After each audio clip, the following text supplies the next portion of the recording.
반갑습니다. 자, 오늘은 투자자산 운용사 우리가 2강에 들어가겠는데요. 2강은 제1장 세제 관련 법규 중 6번부터 하도록 하겠습니다. 국세에 대한 납세 의무의 소멸 사유가 아닌 것 되었습니다. 즉, 국세 납세 의무의 소멸. 국세 납세 의무 소멸 사유를 보면 제일 먼저 세금을 납부하는 거죠. 납부하면 당연하게 소멸되겠죠. 납부하는 것. 그 다음 우리가 보통 보면 두 번째가 충당하는 경우. 예를 들어 앞전에 내가 세금을 과소 적게 납부했지만 다음에는 많이 냈다는 거죠. 그러면은 내가 추가로 납부해야 될 금액과 더 많이 납부한 그 금액을, 즉 환급금을 상계하는 거죠. 상계. 이거 우리가 충당이라고 불러요. 충당하는 방법. 즉 앞전에 작게 낸 거와 이번에 환급받을 많이 낸 금액을 상계하는 것. 충당, 상계도 있죠. 그 다음 또 보면 우리가 세금을 부과를 했는데 부과한 그 자체가 잘못돼서 다 취소하는 경우. 부과 취소. 원점으로 다시 최초 시점으로 가는 거, 부과한 걸 취소하는 거. 부과 취소. 그 다음에 이제 들어가는 게 제척기간. 기간에 만료. 제척기간이 끝나는 것. 제척기간에 만료되는 경우. 그 다음에 소멸 시효의 완성.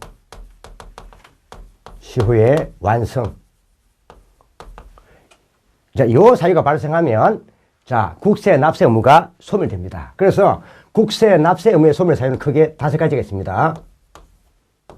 5가지로 나눠집니다. 근데 참고로 이 제척기간이라는 게 있는데, 제척기간은 말 그대로 이 정부가, 즉 지자체나 즉 국가가 세금을 부과할 수 있는 기간이요. 국세를 부과할 수 있는 법정 기간. 국세를 부과할 수 있는 법정 기간. 법정 기간을 우리가 보통 제척기간을 불러요. 근데 이 소멸시효는 이미 국세를 부과했습니다. 그러니까 부과된 국세를 받을 수 있는 기간이에요. 그래서 징수할 수 있는 기간. 그러니까 이미 부과를 했습니다. 부과된 국세를 받을 수 있는, 즉 징수할 수 있는, 할 수 있는 기간을 말하는 거예요. 보통 소멸시효 같은 경우는 주로 원칙이 5년 끝납니다. 5년. 소멸시효 5년. 보면 되죠. 소멸시효 5년. 5년 보면 됩니다. 근데 제척기간을 보면은 보통 이 앞에 얘기했지만은 좀 상대적으로 조금 금액이 크고 시간이 많이 걸린 게 있었죠. 그게 바로 무상이전, 상속세와 주로 정유세를 따져봅니다. 정유세. 상속세와 정유세 같은 경우는 보통 상속세나 정유세를 따질 때 상속세나 정유세가 아닌 국세, 그러니까 상속세가 정유세가 아닌 국세는 보통 제척기간이 5년이면 끝납니다. 5년으로 완료됩니다. 근데 상속세 전세가 아닌 경우, 예를 들면 우리가 소득세 이런 거겠죠? 소득세 이런 거, 법인세 이런 것들, 이런 것도 중에서 보통 부정행위에 관계되면 보통 심리됩니다. 그 원칙은 보통 5년입니다. 근데 상속세나 정유세 같은 경우라면, 이거는 상속세 정유세는 원칙이 이거는 10년이에요. 10년 됩니다. 그 다음에 예외가 있는데, 이제 이거 보면은 첫째 보면 이 원칙은 원래 10년 맞는데, 두 번째. 이 사람이 지금 무신고, 그러니까 상속세나 정유세를 신고하지 않았습니다. 무신고를 한다든지, 아니면 부정행위, 사기 등과 같은 부정행위에 의한 경우는 신고를 안 했거나, 부정행위 같은 경우는 15년이 됩니다. 15년. 세 번째, 말 그대로 신고를 했는데 이 신고한 금액이 적어요. 이게 뭔가 신고 누락가액이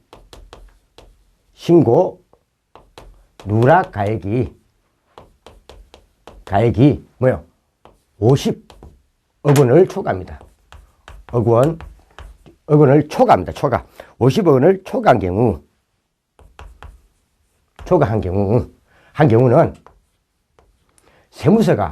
세무서에서 요 신고 누락가액이 50을 초과했다는 것을 안날이 뭐야? 세무서 인지일로부터 이때부터 뭐요? 다시 1년이 됩니다. 1년이 됩니다. 1년이 되면 사실 이거는 평생 뭐요? 개념을 보면 되겠죠. 50억을 초과한 이 금액을 세무서에서 안 받을 리가 없죠. 그래서 이는 계속 1년이 되기 때문에 이는 됩니다. 자, 이렇게 들어가고요. 그래서 한번 봐두시고, 그 다음에 이건 앞에 세무전략에서 많이 나오기 때문에 좀 봐두셔야 됩니다. 세무전략에서. 그 다음에 이 소멸시효 같은 경우 보면은, 자, 앞에 얘기했죠. 자, 지금 이제 세금은 이제 뭐요? 부과를 했습니다. 자, 이제 부과를 했어요. 부과를 했는데, 이때부터 뭐요? 자, 5년이 있고, 5년, 자, 경과. 시점, 이때 5년 보면 이때부터 경과된 시점. 여기서부터 보고, 그 다음에 또 다시 5년 봅시다. 자, 보고요. 봅시다. 자, 원래 일반 원칙은 세금을 부과하고 나서 5년까지는 뭐요? 제척기간이 됩니다. 소멸시효가 됩니다. 소멸시효가, 이때는 뭐요? 시효가 그대로 진행됩니다. 시효 진행. 소멸시효가 진행이 됩니다. 근데 5년이 딱 경과가 되면 이때부터 이제 뭐요? 소멸시효가 완성되는 거예요. 그러니까 5년을 넘어서 이때부터는 뭐요? 부과된 국세를 징수할 수 없다 이 말입니다. 넘었으면 요때까지 우리가 이제 이게 소멸시효가 되는 겁니다. 시효가 됩니다. 이게 완성되면 이때부터 이제 뭐요? 납세 의무가 소멸된다 이 말입니다. 그런데 뒤에 가다 보면 이런 게 있어요. 자, 3년이 경과됐어요. 3년이 딱 경과됐는데, 이제 이 당시에 이제 뭐요? 사실 뭘 한다고요? 자, 지금 납세 고지를 한다든지, 납세서 고지 한다든지, 독촉 등을 하게 되면, 이때부터는 뭐 한다고요? 앞에 진행되는 요 3년 자체가 뭐요? 이미 소멸시효 기간에서 중단돼 버립니다. 중단되고 또다시 여기서부터 또 5년이 되는 거예요. 그러니까 2년이 남았으니까 2년부터 5년, 6년, 7년, 8년가 온다 이 말이에요. 이때부터 다시 이제 뭐요? 또 시작이 되는 거예요. 앞에 이미 경과된 것은 소멸시효 계산서 없어져 버립니다. 이걸 우리가 소멸시효의 중단에 불러요. 중단에 부릅니다. 중단. 이미 경과된 시점 자체가 소멸시효 완성기간에서 아예 상기돼 버립니다. 그런데 뒤에 이 사람 나중에 뭘 한다고요? 우리가 분납 등을 합니다. 분납을 하면, 자, 이때 만약에 우리가 분납한다 합시다. 분납을 합니다. 그러면 이때 만약에 이게 2년 차인데, 2년 경과시부터 했는데, 이때 분납을 해버리면, 요 기간만 뭐요? 없어집니다. 없어지고, 1년 없어지고, 다시 이제 뭐 한다고요? 이제부터, 자, 1년 없어지니까 6년 차까지 쭉 옵니다. 이제부터 다시 이제 뭐요? 이거는 연평경에 되는 합산되고, 요 기간만 빠지는 거예요. 빠지고, 여기서부터 다시 뭡니까? 아직 남은 2년이 더, 2년이 경과했다 했으니까, 여기 하면 다시 뭐요? 다시 요 기간 자체가 더 넘어갑니다. 1년으로. 이거 우리가 중단입니다. 중단. 그래서 요거는 정지. 그러니까 소멸시효 정지기간 이 자체는 소멸시효 계산했을 때 이 부분만 빠지는 겁니다. 이거 우리가 소멸시효 정지합니다. 정지. 특히 분납 등에 많이 쓰죠. 분납 등에 쓰입니다. 그래서 중요한 거는 일단 정지하고 소멸시효에 정지하고 중단은 요거는 뭐예요? 국세 납세 의무 소멸 사유가 아닙니다.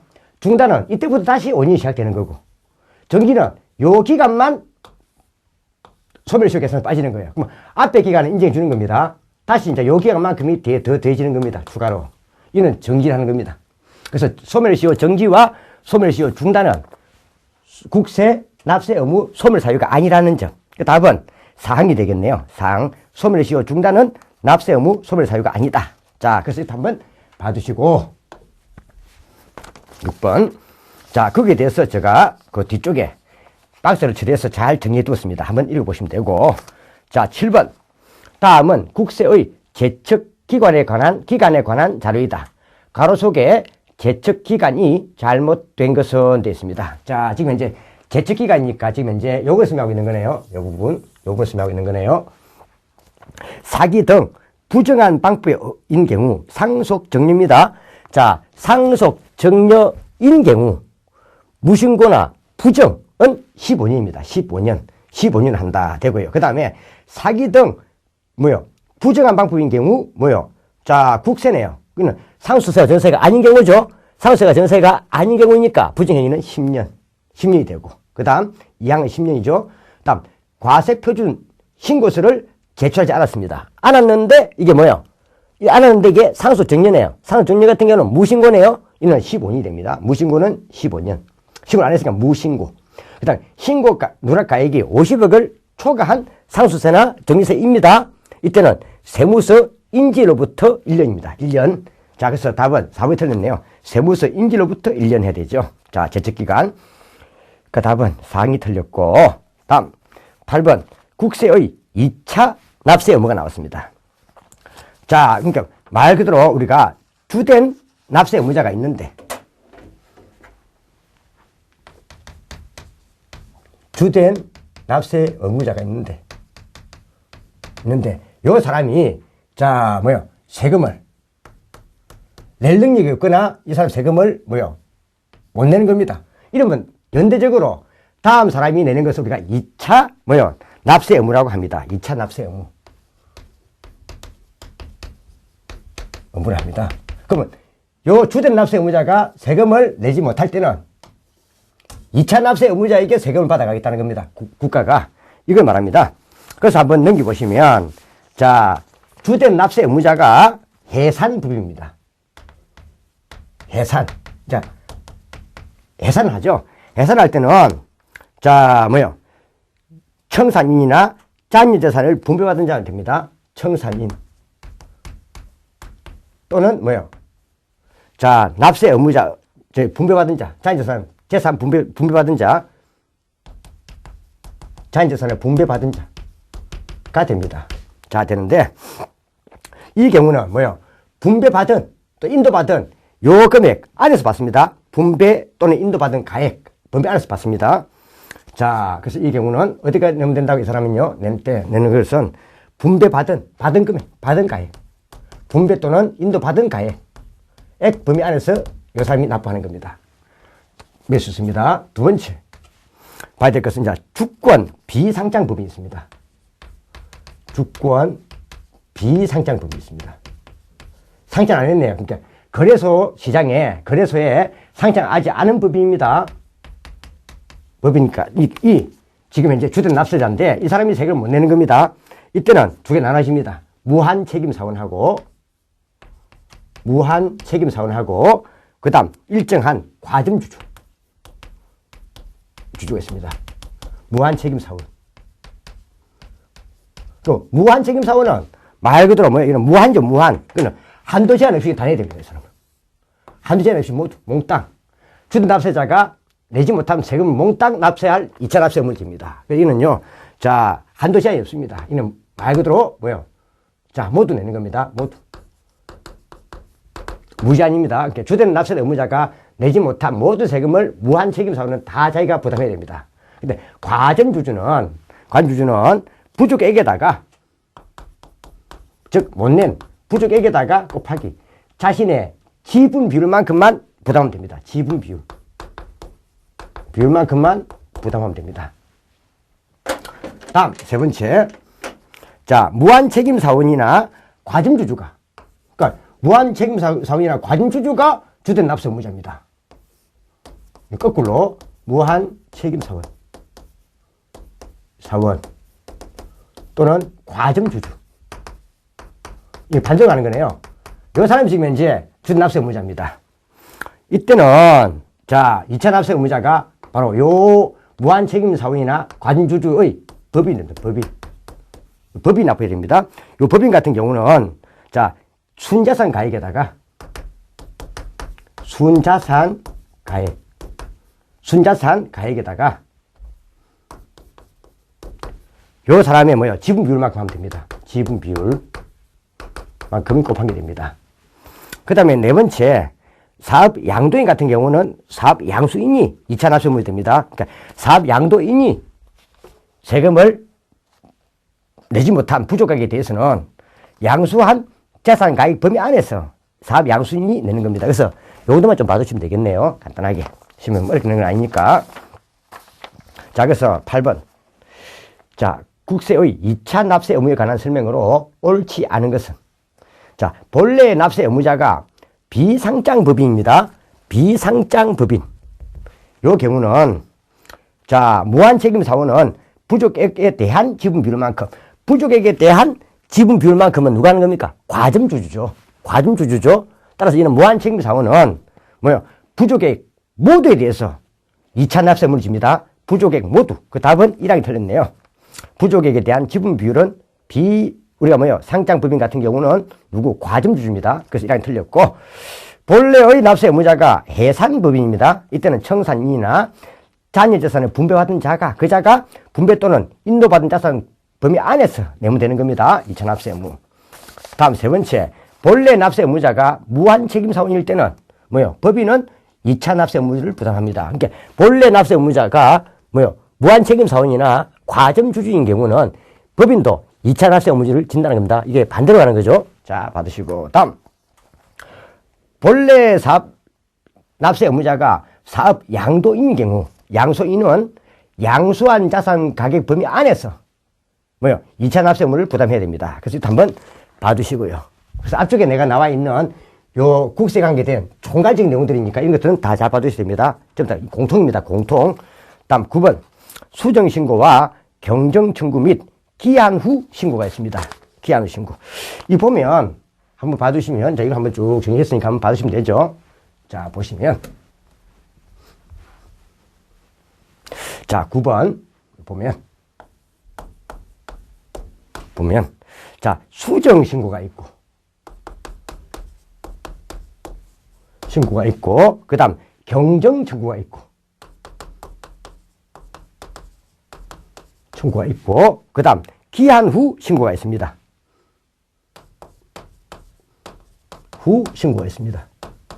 세 가지가 있는데, 자, 수정신고는, 이거는요, 세금을, 이 두 가지는 말 그대로, 과세 표준 신고서를 법정기간 내에 신고서를 제출한 겁니다.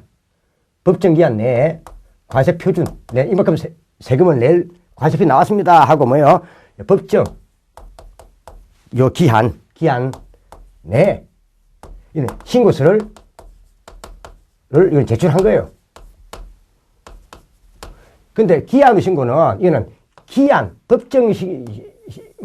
기한을 넘긴 겁니다. 그러니까 이는 법정기한 내 신고서를 제출한 게 아니죠. 법정기한 후에 하는 겁니다. 후에. 그러면 아예 이는 이거는요, 신고서를 법정기한 내에 미제출한 거예요. 법정기한 내에 이는 신고서를 미제출한 겁니다. 제출한 경우입니다. 근데 수정신고는 신고는 했는데 납부할 과세 표준을 적게 신고했기 때문에 납부할 세금보다 이는 작게 낸 겁니다. 그래서 과소신고한 거예요. 신고한 겁니다. 그러니까 과소신고니까 이는 추가 납부신고입니다. 이거는. 수정신고는 내가 추가를 더 냈겠습니다 하고 추가 납부신고를 하는 거예요. 근데 경정신고는 이거는요, 과다의 신고를 한 거예요. 과다 신고를 한 거예요. 예를 들어 과세 표준이 1억인데 1억 2천원을 신고한 거예요. 그럼 2천만 원에 해당하는 것만큼 더 냈을 거 아니에요. 그래서 이건 사실 환급, 이만큼 다시 돌려주세요 하는 이거는 환급 신고입니다. 환급 신고 들어갑니다. 근데 기한 후 신고는 말 그대로 이거는 신고서를 자, 이거는 기한이 있기 때문에 기한 내에 이거는 세금을 아예 미납한 겁니다. 아예 미납한 겁니다. 미납부 세금 안 낸 거죠. 그래서 이 두 가지는 일단 신고할 기한은 수정 신고를 하든 경정 청구에 대한 신고를 하든 그 다음에 기한을 신고를 하든 이때 기한은 일단 요거는 언제까지요? 서장이 통지하기 전까지입니다. 서장이 너 왜 가소신고해서 하고 통지 전까지 하면 됩니다. 조건은 이것도 서장 통지 전까지입니다. 통지 전까지입니다. 두 가지는 통지까지 해야 됩니다. 해야 되는데 이거는 기한이 경과 후 이거는 3년 이내에 됩니다. 3년 이내. 이내 해야 됩니다. 3년 이내 해야 됩니다. 그 다음에 이제 이걸 갖다 이거 하면, 신고를 하면 어떤 조치를 취해지느냐. 조치가, 자, 신고 요 기한이 경과 후, 시장 통지이지만 경과 후 6개월 이내면, 6개월 이내에 했으면, 이는 과소신고 가산세가, 신고 가산세의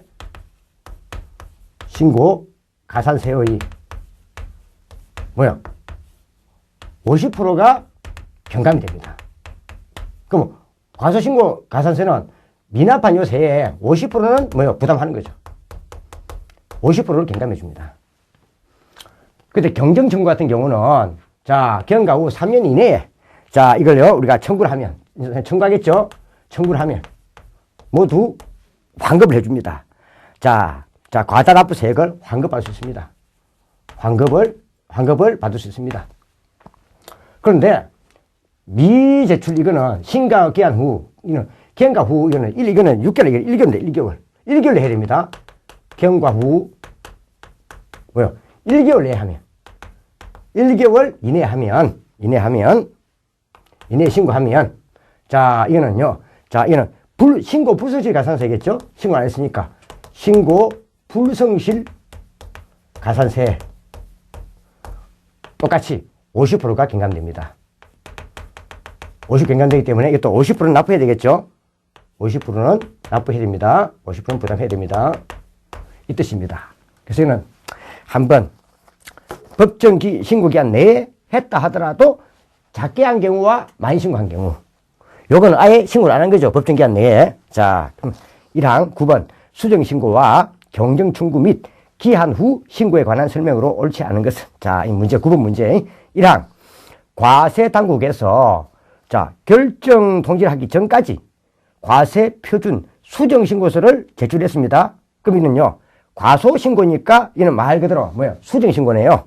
자, 이걸 하면은 가산세를 부과하지 않는다. 이건 아니죠.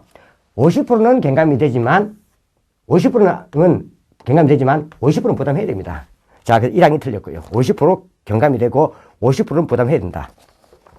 경정청구는 법정 신고 기한 경과 후 3년 이내에 청구해야 과다 납부된 세액을 환급할 수 있다. 이 말이고요. 자, 그 다음 수정신고와 경정청구는 법정 신고 기한 내에 과세표준신고서를 제출한 경우에 한해서 적용되는 거고, 앞에 설명했던 기한 후 신고는 법정 신고 기한 후에 하는 거고, 이는 아예 법정 신고 기한 내에 안 한 거죠. 기한 후 신고는. 다음, 과세 당국에서 결정 통지를 하기 전까지 기한 후 과세표준 신고서를 1개월 이내에 제출하면 신고 불성실 가산세의 50%를 감면받을 수 있습니다. 그럼 50%가 경감되니까 본인이 50%는 부담해야 됩니다. 징수합니다. 자, 되고요. 자, 10번. 자, 이것도 한번 봐주셔야 됩니다. 앞쪽에 나와 이거는 전부 다 봐야 됩니다. 10번. 다음은, 자, 조세불복이네요. 자, 한번 봐보죠. 이거는 사법적 절차의 전조건인데, 조세불복 제도에 사법적, 내가 왜 이 세금을 내야 됩니까? 하고 불복하는 거예요. 조세불복. 불복 제도인데, 자, 그래서 이때는 행정소송을 하기 위해서는 요 절차를 거쳐야 됩니다. 그래서 이거는 행정소송의 전제조건입니다. 소송의 전제조건입니다. 그러니까 행정소송에 들어가기 위해서는 반드시 조세 불복 제도를 거친다 이 말입니다. 그래서 제일 먼저 보면 여기가 이의신청이 있고, 먼저 이의신청을 하죠. 그래서 이의신청이 관할 세무서장에게 청구하는 겁니다. 하는 건데, 자, 이의신청 다음이 이제 이의신청에서 또 이 사람이 불복을 하면 들어가는 게 어디 난다고요? 자, 심사청구나 청구 또는 뭐요? 심판청구에 들어갑니다. 청구에 들어가죠. 그래서 요 두 개는 심사청구를 하고 심판청구를 올 수는 없습니다. 요 둘 중에 하나를 택해야 됩니다. 그래서 중복이 안 됩니다. 심사청구와 심판청구는 중복할 수 없다. 그러니까 심사청구를 하든 심판청구를 하든 하나를 택해야 됩니다. 근데 이의신청 과정이 없이 바로 심사청구나 심판청구를 할 수도 있습니다. 요거는 말 그대로 임의선택입니다. 임의선택. 그러니까 이의신청을 해야만이 이의신청에 불복할 때 심사청구나 심판청구를 할 수 있는 게 아니고 이의신청은 본인이 하지 아니하고 심사청구와 심판청구 중에 하나를 발표할 수 있다 이 말입니다. 그래서 심사청구는 주로 국세청장이 하는 거고 한 칸 더 위에 심판청구는 말도 국세심판원장이 청구하는 겁니다. 자, 그리고 이제 여기서 또 불복하면 어디 한다고요? 이제 행정소송 들어가는 거예요. 여기 들어가는 거예요. 그래서 요 과정을 거쳐간다 이 말입니다. 그러니까 해서 들어오기 전에 요 과정을 들어가야 된다 이 말이죠. 그래서 이건 전부 다 모두 다 요 처분을 안 날로부터 납세 의무자가 요 처분에 대한 사항을 안 날로부터 처분을 안 날로부터 뭐요? 90일 이내에 제기해야 됩니다. 이내에 제기해야 됩니다. 제기해야 됩니다. 그래서 앞전에 얘기했지만 이 청구인의 선택에 따라서 이의신청은 생략할 수 있다. 그러나 심사청구와 심판청구는 심사청구가 불복할 때 심판청구 가는 것이 아니라 심사청구에 불복하면 바로 해소소 와야 됩니다. 또 심판청구로 발달할 수 있는데 이게 할 때도 불복하면 해소해야 됩니다. 요거는 두 개 한결 해야 된다는 것 봐주시면 되겠습니다. 자, 다음 10번. 다음은 조세 불복 제도에 관한 설명이다. 적절하지 않은 것은 관할 세무서장에게 이의신청을 하는 절차를 거치지 않고 바로 심사청구나 심판청구를 할 수도 있습니다. 다음, 이의신청이나 심사청구 또는 심판청구는 처분청의 처분 한 날부터 90일 이내에 제기해야 되고 심사청구나 심판청구 이런 걸 이 절차를 거치지 않고서는 이 두 개 중에 하나를 거치지 않고서는 해소를 할 수 없습니다. 근데 이의신청은 바로 생략할 수 있습니다. 다음, 심사청구에 불복하는 경우 국제심판원장에게 심판청구를 할 수 있다. 이건 아닙니다. 심사청구와 심판청구는 국세청장한테 하든 말도 국세 심판 여기 나와 있는 누구예요? 원장이 하든 이 둘 중에 한 개를 택해야 됩니다. 이는 중복할 수 없습니다. 자, 그 답은 사항이 틀렸네요. 한 번 봐주시고 다음 11번. 국세는 다른 채권에 우선하여 해놨네요. 자, 한 개 참고로 봐주세요. 자, 국세 우선권이 적용되지 않는 경우 있습니다. 보니까 국세 우선권이 적용되지 않는 경우 국세 우선권이 적용되지 않는 경우 있습니다. 이거는 밑에 쭉 나와 있지만은 밑에 보면 자, 제일 잡아야 될 게 바로 나와 있는 그 사망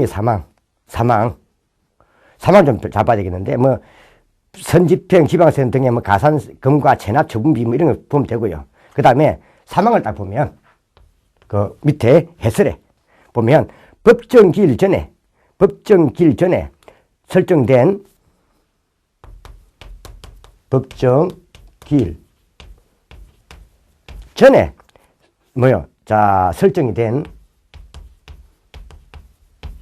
된 질권 또는 저당권에 의해 자, 담보된 채권이 있습니다. 담보된 채권. 요게 국세보다 우선합니다. 국세보다 요게 우선한다 이 말입니다. 요게 우선입니다. 근데 뒤에 예외가 있죠. 가로에 요게 중요한 겁니다. 그러니까 법정 기일 전에 설정된 질권 또는 저당권에 대한 담보된 채권은 국세보다 우선합니다. 하는데 자, 밑에 보니까 그 재산에 부과된 상속세나 정유세 이런 거 있잖아요. 자, 그 재산에 부과된 상속세와 정유세에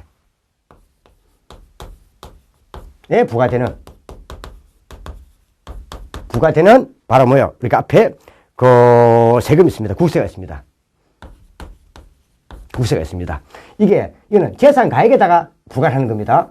그래서 이게 들어가는 세가 제일 중요한 애가 앞에 보면 우리가 보면 특히 어떤 거예요? 상속세도 어디에 매긴다고요? 바로 재산 가액에 매기죠. 재산가액. 그 다음에 정려세. 그 다음 우리가 종합부동산세. 산세. 그 다음 재산세. 이게 대표적인 부과 확정이죠. 부과 확정. 이게 대표적인 부과 확정입니다. 부과 확정. 고지세 발부하는 거죠. 이걸 지방세, 재산세마다 지방세에서는 이거 뭘 한다고 이걸요? 앞에 보통징수. 부과 확정되는 거죠. 보통징수라고 부르죠. 이런 세금을 당의 재산에다 바로 세금을 때리는 이러한 국세를 보통 당해세라 부릅니다. 당해세. 당해세라 합니다. 여기 대해서만큼은 요거만큼은 법정기일 전에 설정된 질권 또는 저당권에 의해 담보대 채권이 있다 하더라도 요 세금만큼은 요 세금 우선합니다. 요거 잘 봐두셔야 합니다. 요게 중요합니다. 우리는 지금 이제 투자자산 관계된 거니까 이런 걸 잘 봐두셔야 됩니다. 자, 됐고요. 이거는 예외 가지고 됩니다. 예외. 그래, 원래 당해세가 아니라면, 예를 들면 그냥 앞에 설명했던 상수세나 정려세라든지 종합부동산세라든지 재산세는 당해세니까 당해세가 아니라면 법정기일 전에 설정된 저당권 등에 의한 담보채권 우선합니다. 국세보다. 그런데 바로 재산에 대해서 세금을 때리는 당해세, 상속세, 정려세, 종합부동산세, 재산세는 법정기일 전에 설정된 저당권에 의한 담보채권이 있다 하더라도 요 세금이 또 우선한다는 거죠. 당해세. 그래서 한번 봐두시면, 자, 11번. 국세는 다른 채권에 우선을 하여 징수하는 것을 국세 우선의 원칙이라 한다. 다음 중 국세 우선의 원칙에 해당되지 않는 것을 해놨습니다. 즉, 우선의 원칙의 예외가 아닌 것이니까 이거죠. 자, 보죠. 그럼 근로기준법상 우선 면제 임금 채권 우선합니다. 자, 이게 더 우선합니다. 그 다음, 저당권 설정 시기보다 후에 도래하는 상속세. 이 후에 도래했지만 이건 당해세죠. 상속세, 정려세, 종합부동산세, 재산세는 당해세입니다. 이거는 요 채권보다 뒤에 도래한다 하더라도 이게 더 우선합니다. 그 답은 2항이 되겠고요. 2항. 주택임대차 보호법상 우선 면제 임차 보전금도 이거 우선하고 국세 우선합니다. 그 다음에 강제 집행에 의한 재산 매각의 경우 그 소요된 비용도 국세보다 우선합니다. 봐두시고요. 자, 11번 한번 봐두셔야 되겠죠. 이런 것들은 시험에 내기 좋잖아요. 우리는 지금 이제 우리 투자자산 관계된 것이 보통 부동산과 보통 우리가 주식 이런 거기 때문에 주권이기 때문에 채권이기 때문에 봐주셔야 됩니다. 자, 다음 넘어가면 12번. 우리나라의 소득세의 특징에 관한 설명이다. 적절하지 않은 것 되어 있습니다. 소득세. 자, 12번. 이 소득세에 관한 내용은 좀 많으니까 이는 다음 시간에 하도록 하고요. 10번. 이제부터 요까지가 우리가 강론이에요. 요까지가 우리 총론이에요. 총론. 그러니까 앞으로 우리가 요 세금을 해야 되는 데 대한 공통상이에요. 공통상이기 때문에 요까지는 잘 봐주시라 이 말입니다. 자, 이제부터 우리가 소득세부터 해가지고 이제 강론 들어갑니다. 강론. 이런 강에 대한 강론 들어가기 때문에 자, 지금부터 이제 우리가 구체적으로 들어가는 거고 요까지는 총론이고. 자, 한번 봐주시면 되겠습니다. 자, 2강은 여기서 마무리 짓도록 하고 3강부터 12분부터 시작하도록 하겠습니다. 자, 수고하셨습니다.